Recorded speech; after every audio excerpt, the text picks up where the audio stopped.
ಎಲ್ಲರಿಗೂ ನಮಸ್ಕಾರ. ಇವತ್ತಿನ ದಿನ ಇಂಡಿ ಉಪವಿಭಾಗದ ವ್ಯಾಪ್ತಿಯಲ್ಲಿ ಘಟಿಸಿದಂತಹ ಕಳ್ಳತನ, ಸುಲಿಗೆ ಪ್ರಕರಣಗಳಲ್ಲಿ ಆರೋಪಿತರನ್ನ ಅರೆಸ್ಟ್ ಮಾಡಿ ಅವರಿಂದ ವಸ್ತುಗಳನ್ನ ಕಳುವು ಮಾಡಿದ ವಸ್ತುಗಳನ್ನ ಪತ್ತೆ ಮಾಡಿದ ಬಗ್ಗೆ ಇವತ್ತು ಪ್ರೆಸ್ ಮೀಟ್ ಕರೆದಿದೆ.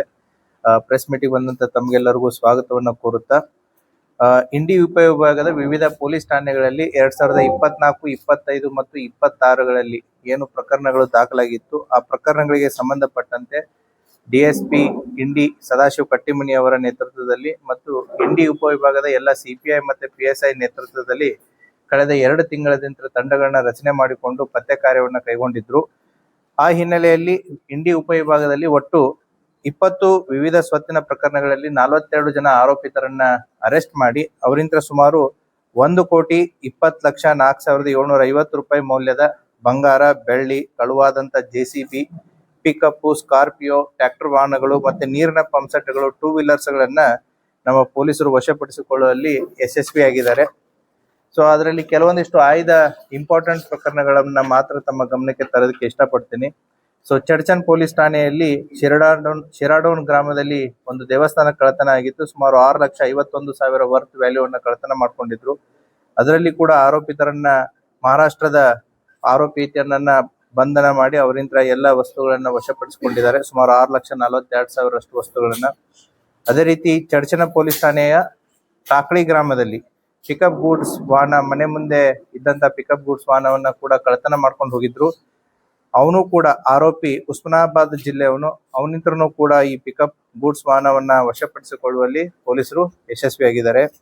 ಸಿಂದಗಿ ಪೊಲೀಸ್ ಠಾಣೆಯ ಎರ್ಕಲ್ BK ಗ್ರಾಮದಲ್ಲಿ ಒಬ್ಬರ ಮನೆಯನ್ನ ಕಳ್ಳತನ ಮಾಡಿ ಸುಮಾರು 4.5 ಲಕ್ಷ ಮೌಲ್ಯದ ಆಭರಣ ಮತ್ತೆ ಒಡವೆ, ದುಡ್ಡನ್ನ ತಗೊಂಡೋಗಿದ್ರು. ಅದರಲ್ಲಿ ಕೂಡ ಆರೋಪಿ ಶಂಕರ್ ಭೋಸ್ಲೆ ಅನ್ನುವಂತ ಆರೋಪಿ, ಇವನು ಕೂಡ ಮಹಾರಾಷ್ಟ್ರದವನು, ಮೀರಜ್. ಇವನಿಂದನೂ ಕೂಡ ಎಲ್ಲ ಕಳ್ಳತನ ಮಾಡಿದಂತಹ ವಸ್ತುಗಳನ್ನ ವಶಪಡಿಸಿಕೊಳ್ಳುವಲ್ಲಿ ಯಶಸ್ವಿಯಾಗಿದ್ದಾರೆ. ಮತ್ತೆ ಆಲ್ಮೇಲ್ ಮತ್ತೆ ಇಂಡಿ ಟೌನ್ ಪೊಲೀಸ್ ಠಾಣೆಯಲ್ಲಿ ಆದಂತಹ ಚೈನ್ ಸ್ನ್ಯಾಚಿಂಗ್ ಗೆ ಸಂಬಂಧಪಟ್ಟಂತೆ ಅಲ್ಲಿ ಕೂಡ ಒಟ್ಟು ಅವಾಗ ನಮಗೆ ಸಿಕ್ಕಿದ್ದು 3 ಜನ, ಈಗ ಒಟ್ಟು 5 ಜನ ಆರೋಪಿತರನ್ನ ಅದರಲ್ಲಿ ಬಂಧನ ಮಾಡಿಬಿಟ್ಟು ಅವರು ಬಳಸಿದಂತಹ 2 ವೀಲರ್ಸ್ ಆಗಿರ್ಬೋದು ಮತ್ತೆ ಬಂಗಾರದ ಚೈನ್ಗಳಾಗಿರ್ಬೋದು ಸಂಪೂರ್ಣವಾಗಿ ವಶಪಡಿಸಿಕೊಂಡು ಅವರನ್ನು ಕೂಡ ಅರೆಸ್ಟ್ ಮಾಡಲಾಗಿದೆ. ಅದರ ಜೊತೆಗೆ ಆಲ್ಮೇಲ್ ಪೊಲೀಸ್ ಠಾಣೆಯ ದಾನೇಶ್ವರಿ ಫೈನಾನ್ಸ್ ಅಂತ ಏನಿದೆ ಅಲ್ಲಿ ಕೆಲಸ ಮಾಡಿದಂತಹ ಪ್ಯೂನ್ ಮತ್ತೆ ಮ್ಯಾನೇಜರ್ ಸೇರ್ಬಿಟ್ಟಿನೇ ಸುಮಾರು 27 ಲಕ್ಷ ರೂಪಾಯಿಯನ್ನ ಕಳ್ಳತನ ಮಾಡಿರ್ತಾರೆ. ಅದರಲ್ಲಿ 11 ಲಕ್ಷ ರೂಪಾಯಿಗಳನ್ನ ಅವರಿಂತ್ರನೇ ಕಂಪ್ಲೇನೆಂಟ್ನೇ ಅಲ್ಲಿ ಕಳ್ಳತನ ಮಾಡಿ ಕೇಸ್ ಕೊಟ್ಟಿರ್ತಾರೆ. ಅವರಿಂತ್ರನು ಕೂಡ ಸುಮಾರು 11 ಲಕ್ಷ ದುಡ್ಡನ್ನ ಅವರಿಂತ್ರನು ವಶಪಡಿಸಿಕೊಂಡಿದ್ದಾರೆ. ಮತ್ತೆ ಆಲ್ಮೇಲ್ ಪೊಲೀಸ್ ಠಾಣೆಯ ಬೊಮ್ಮನಹಳ್ಳಿ ಅನ್ನುವಂತ ಒಂದು ಊರಲ್ಲಿ ಈ ಏನು ಶುಗರ್ ಕೇನ್ ಕಟಾವಿಗೆ ಬರುವಂತ ಟ್ರ್ಯಾಕ್ಟರ್ಸ್ ಗಳನ್ನ ಕಳ್ಳತನ ಮಾಡಿದ್ರು. ಆ ಮಹಾರಾಷ್ಟ್ರದ ಟ್ರ್ಯಾಕ್ಟರ್ಸ್, ಆ ಟ್ರ್ಯಾಕ್ಟರ್ಸ್ ಗಳನ್ನ ಕೂಡ ತಗೊಂಡೋದನು ಕೂಡ ಮಹಾರಾಷ್ಟ್ರದವನೇ. ಅವನಿಂತ್ರನು ಕೂಡ ಈ ಟ್ರ್ಯಾಕ್ಟರ್ಸ್ ಗಳನ್ನ ವಶಪಡಿಸಿಕೊಳ್ಳುವಲ್ಲಿ ಯಶಸ್ವಿಯಾಗಿದ್ದಾರೆ. ಮತ್ತೆ ಕಲ್ಕೇರಿ ಪೊಲೀಸ್ ಠಾಣಾ ವ್ಯಾಪ್ತಿಯ ಗೊಲ್ಗೇರಿ ಗ್ರಾಮದಲ್ಲಿ ಸುಮಾರು JCB, ಹೊಸದಾಗಿ ತೆಗೆದುಕೊಂಡಂತ JCB ಅನ್ನ ಕೂಡ ಕಳ್ಳತನ ಮಾಡಿದ್ರು. ಆ JCB ಅನ್ನ ಕೂಡ ಕಳ್ಳತನ ಮಾಡಿದವರು ಇವರು ಕೂಡ ಮಹಾರಾಷ್ಟ್ರದ ಹುಲ್ಜಂತಿ ಅವರು.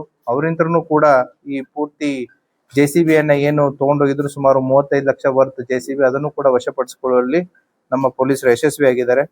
ಮತ್ತೆ ಅದೇ ರೀತಿ ಹೊರ್ತಿ ಪೊಲೀಸ್ ಠಾಣಾ, ಇದು ರೇವಣಸಿದ್ದೇಶ್ವರ ದೇವಸ್ಥಾನಕ್ಕೆ ಹೋಗಿ ಬರುವಾಗ ಒಬ್ಬ ಆರೋಪಿ ಚೈನ್ ಸ್ನ್ಯಾಚಿಂಗ್ ಮಾಡಿದ್ದ. ಆ ಚೈನ್ ಸ್ನ್ಯಾಚಿಂಗ್ ಮಾಡಿದಂತಹ ವ್ಯಕ್ತಿಯನ್ನ ಕೂಡ ಈತ ಉತ್ತರ ಪ್ರದೇಶದವನು. ಸೊ ಆತನನ್ನು ಕೂಡ ಅರೆಸ್ಟ್ ಮಾಡಿ ಅವನಿಂದ ಅದು ಚೈನ್ ಸ್ನ್ಯಾಚಿಂಗ್ ಮಾಡಿದಂತ ಸುಮಾರು 3.5 ಲಕ್ಷ ರೂಪಾಯಿಯ ಚೈನ್ ಅನ್ನ ವಶಪಡಿಸಿಕೊಳ್ಳುವಲ್ಲಿ ಯಶಸ್ವಿಯಾಗಿದ್ದಾರೆ. ಮತ್ತೆ ಹೊರ್ತಿ ಪೊಲೀಸ್ ಠಾಣಾ ವ್ಯಾಪ್ತಿಯಲ್ಲಿ ಸುಮಾರು ಜನವರಿ 12ನೇ ತಾರೀಕು ರಾತ್ರಿ ಈ ಅಕ್ಕಿ ಗಾಡಿ ಒಂದು ಎಲ್ಲಿ ಗುಜರಾತ್ಗೆ ಹೋಗ್ತಿರ್ಬೇಕಾದ್ರೆ ಪೊಲೀಸ್ನವರು ಅಂತ ಹೇಳ್ಬಿಟ್ಟು ಆ ಅಕ್ಕಿ ಗಾಡಿಯಲ್ಲಿ ಇದ್ದಂತ ವ್ಯಕ್ತಿಗಳನ್ನ ಕಾರಲ್ಲಿ ಹಾಕೊಂಡು ಆ ಟ್ರಕ್ ಅನ್ನ ಮಹಾರಾಷ್ಟ್ರಕ್ಕೆ ತೆಗೆದುಕೊಂಡು ಹೋಗಿ ಅಲ್ಲಿ ಸೊಲಾಪುರದಲ್ಲಿ ಇರುವಂತಹ ಒಬ್ಬ ವೆಂಡರ್ಗೆ ಆ ಅಕ್ಕಿಯನ್ನ ಮಾರಿ ಗೋಡೌನ್ಗೆ ಕೊಟ್ಟು ಟ್ರಕ್ ಅನ್ನ ಪುನಃ ಹೋಗುವಂತ ಒಂದು ಹೈವೇಲಿ ನಿಲ್ಲಿಸ್ಬಿಟ್ಟು ಹೋಗಿರ್ತಾರೆ. ಆ ಹಿನ್ನೆಲೆಯಲ್ಲಿನೂ ಕೂಡ ಒಂದು ಪ್ರಕರಣ ದಾಖಲಾಗಿತ್ತು. ಆ ಪ್ರಕರಣದಲ್ಲಿ ಲಾರಿ ಮತ್ತೆ ಅವರಂತ್ರ 1,25,000 ದುಡ್ಡನ್ನ, ಅಂದ್ರೆ 600 ಅಕ್ಕಿ ಚೀಲ ಇದ್ದದನ್ನ ಮಾರಿಬಿಟ್ಟು ಆ ದುಡ್ಡನ್ನ ತಗೊಂಡು ಇವ್ರು ಖರ್ಚು ಮಾಡಿದ್ರು. ಸೊ ಸುಮಾರು ದಿನಗಳಾದ ಮೇಲೆ ಈ ಒಟ್ಟು 9 ಜನ ಆರೋಪಿತರನ್ನ, ಅದರಲ್ಲಿ ಇನ್ವಾಲ್ವ್ ಆದಂತ 9 ಜನ ಆರೋಪಿತರನ್ನ ಪೊಲೀಸ್ನವರು ಅರೆಸ್ಟ್ ಮಾಡಿ ಅವರಿಂತ್ರನು ಕೂಡ ಈ ಟ್ರಕ್ ಮತ್ತೆ ದುಡ್ಡನ್ನ ವಶಕ್ಕೆ ತೆಗೆದುಕೊಂಡಿದ್ದಾರೆ. ಅದೇ ರೀತಿ ಜಲ್ಕಿ ಪೊಲೀಸ್ ಠಾಣೆ ಜೇವೂರು ಗ್ರಾಮದಲ್ಲಿ ಆ ಏನು ಈ ಅಲೆದಾಡುವಂತ ಜನ ಏನ್ ಬರ್ತಾರೆ ಅವರು ಕೂಡ ಸುಮಾರು 1.5 ಲಕ್ಷ ರೂಪಾಯಿ ಮೌಲ್ಯದ 31 ಗ್ರಾಂ ತೂಕದ ಬಂಗಾರನ ಕಳ್ಳತನ ಮಾಡಿದ್ರು. ಅದನ್ನು ಕೂಡ ವಶಪಡಿಸಿಕೊಂಡಿದ್ದಾರೆ. ಕೊನೆಯದಾಗಿ ಏನು ಈ ಜಳಕಿ ಪೊಲೀಸ್ ಠಾಣಾ ವ್ಯಾಪ್ತಿಯಲ್ಲಿ ಈ ಆಡುಗಳನ್ನ ಕಳ್ಳತನ ಮಾಡಿದಂತಹವ್ರನ್ನ ಹಿನ್ನೆಲೆಯನ್ನ ಹಿಡ್ಕೊಂಡು ಹೋದಾಗ ಅವರು ಮಹಾರಾಷ್ಟ್ರದ ಉಮದಿಯವರು ಮತ್ತೆ ಒಬ್ನು ಇಲ್ಲೇ ಇಂಡಿ ತಾಲೂಕಿನ ಕೂಡ್ಗಿ ಇವರಿಬ್ರು ಆರೋಪಿತರು ಅಂತ ಗೊತ್ತಾಗತ್ತೆ. ಅವರಿಂತ್ರ ಏನು 11 ಬೈಕು, 1 ಸ್ಕಾರ್ಪಿಯೋ, 2 ಟ್ರ್ಯಾಕ್ಟರು ಗಳನ್ನ ವಶಪಡಿಸಿಕೊಂಡಿದ್ದಾರೆ. ಸುಮಾರು 38,45,000 ರೂಪಾಯಿ ವರ್ತ್ ವ್ಯಾಲ್ಯೂ.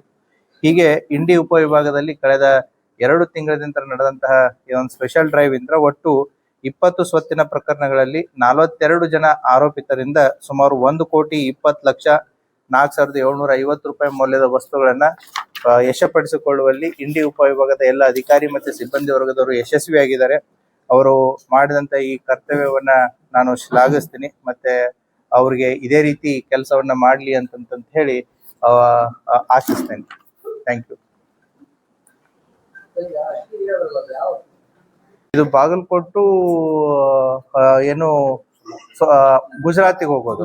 ಸೊ ದಾರಿ ಮಧ್ಯದಲ್ಲಿ ಹೊರ್ತಿ ಹತ್ರ ಇದು ಪೊಲೀಸರು ಅಂತೇಳಿ ಒಂದು ಪ್ರೈವೇಟ್ ಕಾರಲ್ಲಿ ಅಡ್ಡ ಹಾಕ್ತಾರೆ. ಅಡ್ಡ ಹಾಕ್ಬಿಟ್ಟು ಗಾಡಿಯಲ್ಲಿದ್ದಂತ ಡ್ರೈವರು ಕ್ಲಿಯರನ್ನ ಆ ಕಾರಲ್ಲೇನೆ ಕೂಡಿಸ್ಕೊಂಡು ಆ ಟ್ರಕ್ ಅನ್ನ ತಗೊಂಡು ಸೊಲ್ಲಾಪುರಿಗೆ ಹೋಗ್ತಾರೆ. ಸೊ ಸೊಲ್ಲಾಪುರಿಗೆ ಹೋಗ್ಬಿಟ್ಟು ಅದನ್ನ ಇವ್ರಿಗೆ ಗೋಡೌನ್ಸ್ಗಳು ಗೊತ್ತಿದೆ ಎಲ್ಲೆಲ್ಲಿವೆ ಅಂತೇಳಿ ಅಲ್ಲಿ ಮಾರಿದ್ದಾರೆ ಅದನ್ನ, ಅಕ್ಕಿಯನ್ನ. ಅದು ಕೂಡ ಇದೆ. ಮಾರಿಬಿಟ್ಟು ಅಲ್ಲಿ ದುಡ್ಡು ತಗೊಂಡಿದ್ದಾರೆ. ದುಡ್ಡು ತಗೊಂಡು ಅದನ್ನ ಟ್ರಕ್ ಅನ್ನ ಅಲ್ಲೇ ಹೈವೇ ಮೇಲೆ ಬಿಟ್ಟು ಹೋಗಿದ್ದಾರೆ. ಇದೇ ಸೇಮ್ ಟೀಮು ಕೂಡ ಬಾಗಲಕೋಟೆ ಜಿಲ್ಲೆಯಲ್ಲಿ ಇದೇ ರೀತಿಯಾದಂತ ಒಂದು ಮಾಡಸ್ ಆಪರೇಂಡಿ ಮಾಡಿ ಸಿಕ್ಕಾಕೊಂಡು ಬಿದ್ದಿದ್ದಾರೆ. ಸೊ ದ ಸೇಮ್ ಟೀಮ್ ಸ್ವಲ್ಪ ಜನ ಇಲ್ಲಿ ಲೋಕಲ್ ಬಿಜಾಪುರದವರು ಇದ್ದಾರೆ, ಅದರಲ್ಲಿ ಬಾಗಲಕೋಟೆ ಜಿಲ್ಲೆಯವರು ಇದ್ದಾರೆ. ಸೊ ಅಲ್ಲಿ ಬಾಗಲಕೋಟೆ ಜಿಲ್ಲೆ ಅಂತ ಮೂವ್ಮೆಂಟ್ ಆಗಿದ್ದ ಗೊತ್ತಾಗತ್ತೆ ಗುಡಾವನದಲ್ಲಿ. ಸೊ ಎಂಡ್ ರೂಟ್ ಅಲ್ಲಿ ಈ ರೀತಿ ಮಾಡ್ತಾರೆ. ಸೊ ಈ ರೀತಿ ಮಾಡಿ ಕಾಗವಾಡದಲ್ಲಿನೂ ಕೂಡ ಒಂದಾಗಿತ್ತು, ಬಾಗಲಕೋಟದಲ್ಲಿ ಒಂದಾಗಿತ್ತು, ನಮ್ಮಲ್ಲಿ ಕೂಡ ಒಂದಾಗಿತ್ತು. ಸೊ ಈ ತಂಡವನ್ನ ಪತ್ತೆ ಹಚ್ಚುವಲ್ಲಿ ಪೊಲೀಸರು ಯಶಸ್ವಿಯಾಗಿದ್ದಾರೆ.